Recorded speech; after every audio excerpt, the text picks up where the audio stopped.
Kita satu di dalam doa.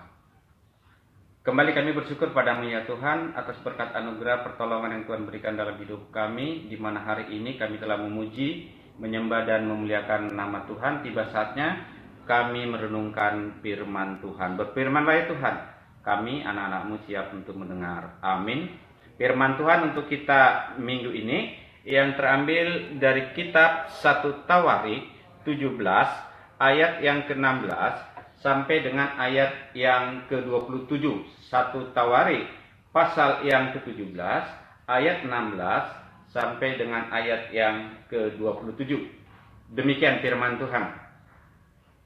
Lalu masuklah Raja Daud ke dalam kemuliaan, duduk ia di hadapan Tuhan sambil berkata, "Siapakah aku ini ya Tuhan Allah, dan siapakah keluargaku sehingga Engkau membawa aku sampai sedemikian ini?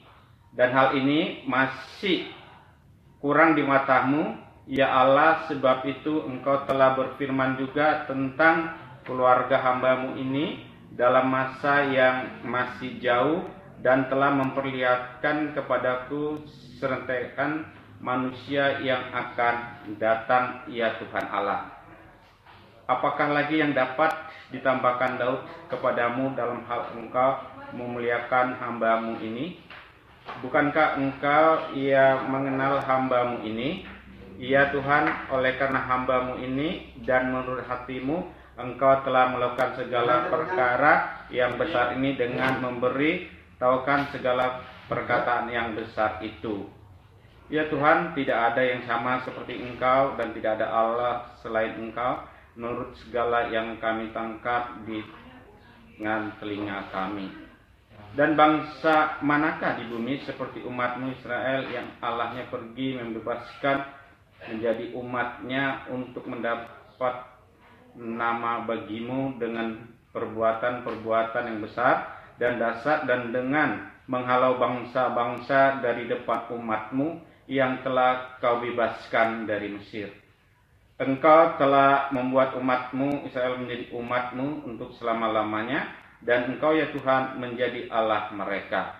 Dan sekarang ya Tuhan, teguhkanlah untuk selama-lamanya janji yang Kau ucapkan mengenai hamba-Mu ini dan mengenai keluarganya, dan lakukanlah seperti yang Kau janjikan itu. Maka nama-Mu akan menjadi teguh dan besar untuk selama-lamanya, sehingga orang berkata, Tuhan semesta alam, Allah Israel adalah Allah bagi orang Israel. Mereka keluarga hamba-Mu Daud akan tetap kokoh di hadapan-Mu. Sebab Engkau ya Allahku telah menyatakan kepada hamba-Mu ini bahwa Engkau akan membangun keturunan baginya. Itulah sebabnya hamba-Mu ini telah memberanikan diri untuk memanjatkan doa kepadamu. Oleh sebab itu ya Tuhan, Engkaulah Allah dan telah menjanjikan perkara yang baik ini kepada hamba-Mu. Kiranya Engkau sekarang berkenan memberkati keluarga hamba-Mu ini, supaya tetap ada di hadapan-Mu untuk selama-lamanya. Sebab apa yang Engkau berkati ya Tuhan, diberkati untuk selama-lamanya. Amin. Kita nyanyikan.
Yang dikasih Tuhan Yesus Kristus, puji Tuhan, hari ini kita masih diberi waktu untuk merenungkan firman Tuhan. Kita telah memuji Tuhan, kita telah mendengarkan renungan yang kita baru saja baca. Bapak Ibu yang dikasih Yesus Kristus, tema kita adalah doa ucapan syukur. Doa ucapan syukur. Doa merupakan percakapan kita dengan Allah, komunikasi kita dengan Allah, perbincangan kita dengan Allah. Atau dengan kata lain, doa itu merupakan cakap-cakap, ngobrol, curhat kepada Allah. Bukan kepada manusia, tetapi kepada Allah. Bapak Ibu yang dikasihi Yesus Kristus, banyak istilah-istilah doa. Ada yang mengatakan doa pribadi, ada yang mengatakan doa syafaat, dan ada yang mengatakan doa permohonan, doa persembahan.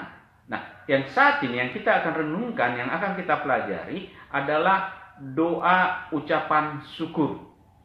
Apa itu doa ucapan syukur? Mengapa Daud berdoa dengan doa ucapan syukur? Mengucap syukur berarti kita membicarakan tentang kebaikan Tuhan. Berarti kita membicarakan tentang keagungan Tuhan. Berarti kita membicarakan tentang maha kuasanya Tuhan. Daud berdoa dengan doa ucapan syukur. Ini dinyatakan dalam dirinya atau dengan iman yang teguh. Dari renungan kita ini kita dapat pelajari pertama, Daud sadar akan dirinya bahwa dia ini tidak ada apa-apanya. Tetapi Allah memilih dia. Allah mengangkat dia menjadi raja. Sehingga dia mengucap syukur kepada Tuhan. Siapakah aku ini? Siapakah keluargaku? Itu kita bisa baca di ayat yang 16. Lalu kemudian Daud, mengapa dia mengucap syukur? Karena Daud mengingat janji Allah yang luar biasa, dan janji Allah sampai kepada keturunannya. Bisa kita baca itu di ayat 17, ayat 18 dan juga ayat 25. Bagaimana Allah berjanji bahwa Allah akan meneguhkan Daud, bahwa Allah akan mengokohkan Daud, bukan hanya sampai Daud, tetapi sampai keturunannya kokoh untuk selama-lamanya. Dari keturunannya lah akan lahir itu Mesias itu. Inilah dia sebab kata bersyukur. Bagaimana Daud bersyukur kepada Allah karena dia mengingat janji Allah yang luar biasa. Selanjutnya kenapa Daud mengucap syukur? Karena Daud bersyukur, dia ingat akan janji Allah kepada nenek moyangnya. Janji Allah mulai kepada Abraham, Ishak, dan Yakub. Bagaimana Allah memilih suatu bangsa menjadi umat pilihannya, supaya melalui bangsa itu orang mengenal Allah. Ini janji Allah yang disyukuri oleh Daud kepada Allah. Dia berdoa, doanya itu ungkapan syukur. Kenapa? Karena dia ingat janji Allah itu berlaku bagi dirinya, bagi keturunannya. Juga dia ingat bagaimana Allah berjanji kepada bangsa Israel. Bagaimana bangsa Israel keluar dari tanah Mesir, begitu luar biasa. Tanah perjanjian yang diberikan bukan karena usaha dari bangsa Israel, tetapi dari kekuatan Tuhan, dari tangan Tuhan mereka mendapatkan tanah perjanjian itu. Selanjutnya, Daud berdoa dengan ucapan syukur, di mana janji Allah iya dan amin. Janji Allah tidak pernah berubah. Janji Allah selalu diperbarui. Daud percaya dan iya dan amin bahwa janjinya Allah pasti ditepati. Allah berjanji pasti terlaksana, pasti terjadi apa yang difirmankannya itu di ayat yang ke-27. Bapak Ibu yang dikasihi Yesus Kristus, kalau kita lihat saat ini bagaimana situasi kondisi dengan adanya virus corona ini, apakah kita tetap berdoa dengan ungkapan syukur bahwa kita tetap bersyukur kepada Allah? Apakah kita tetap mengandalkan Tuhan? Doa merupakan napas kehidupan kita. Doa merupakan ungkapan isi hati kita kepada Allah, mengakui akan adanya Allah. Doa merupakan bukti iman kita.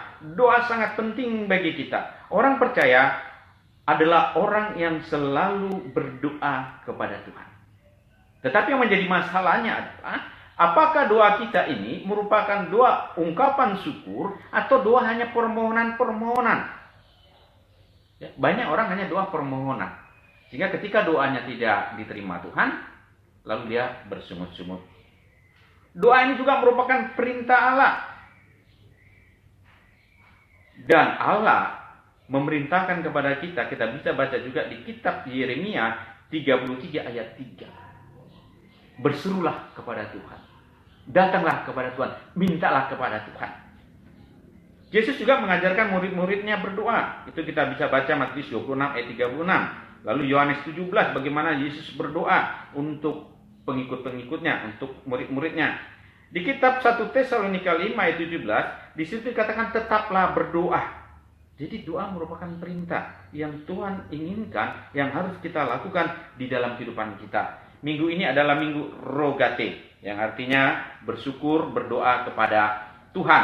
Kita harus berdoa terus, mengucap syukur kepada Tuhan. Tanpa doa, kita tidak bisa berbuat apa-apa. Tanpa doa, kita akan jatuh dari pencobaan ini.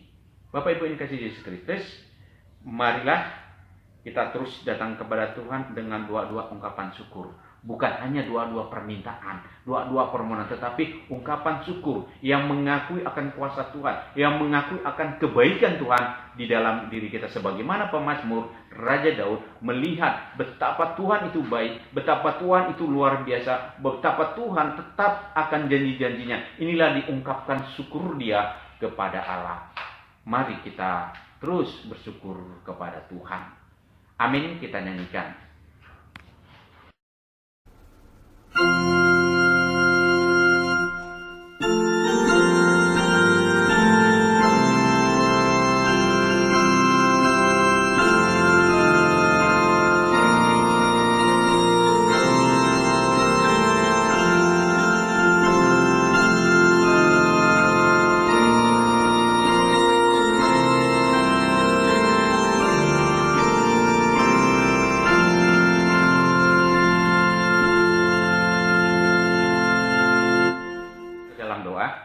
Bapa dalam sorga, terima kasih untuk firman Tuhan yang kami renungkan hari ini. Betapa Tuhan begitu baik, janji-janji Tuhan yang diberikan kepada kami itu tidak pernah Tuhan ingkari, tetapi janji Tuhan iya dan amin. Janji Tuhan selalu diperbarui hingga sampai kepada Yesus Kristus yang adalah Tuhan dan Juru Selamat kami. Terima kasih Tuhan, materaikan firman Tuhan di dalam hati dan pikiran kami, supaya kami bukan hanya sebagai pendengar-pendengar firman, tetapi kami biarlah menjadi pelaku-pelaku firman-Mu. Bapak dalam surga, dengan situasi kondisi saat ini di mana virus corona yang masih melanda di Indonesia dan dunia ini, kami memohon kepadamu ya Tuhan, Tuhan tolong umat-Mu, jemaat-Mu, gereja-Mu untuk tetap tabah, untuk tetap mengucap syukur dalam segala hal. Berkati jemaat-Mu pribadi lepas pribadi. Berkati bangsa Indonesia ini, pemimpin-pemimpin bangsa Indonesia, untuk terus mereka tetap berjuang demi kesatuan negara Republik Indonesia. Mampukan kami untuk tetap berpengharapan kepada-Mu Tuhan. Dalam nama Yesus kami berdoa. Amin. Kita bernyanyi untuk memberikan persembahan kepada Tuhan. Kita marede buku ND Angkola Maneling 408 ayat 1 dan 3. Kita nyanyikan.